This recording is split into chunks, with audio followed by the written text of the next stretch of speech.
వినాయక చవితి నుంచి రోజుకొక రోజు పండుగలాగా జరగటం మండపాల్లో జరుగుతుంది. అలాగే ఈరోజు నిమజ్జనం టైం వచ్చింది.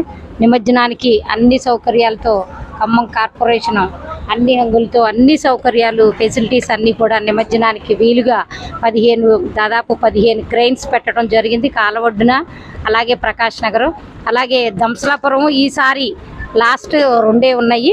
ఈసారి ఇంకా 2 పెంచడం జరిగింది. ఎందుకంటే 2000 విగ్రహాలు ఉన్నాయి ఈ సంవత్సరం.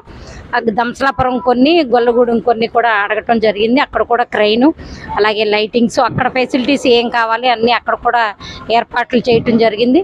కాలవొడ్డున ప్రకాష్ నగర్ ఎక్కువ కాబట్టి ఇంకా ఎక్కువ పెద్ద క్రెయిన్స్ కూడా ఇక్కడ పెట్టడం, పెద్దది క్రెయిన్ కూడా పెట్టడం జరిగింది. 15 క్రెయిన్లు ఈ రెండింటి దగ్గర పెట్టడం జరిగింది. ప్రజలందరూ కూడా దీనికి అనుకూలంగా అందరూ కూడా త్వరగా వచ్చి నిమజ్జనాలు చేసుకోవాల్సిందిగా కోరటం జరుగుతుంది.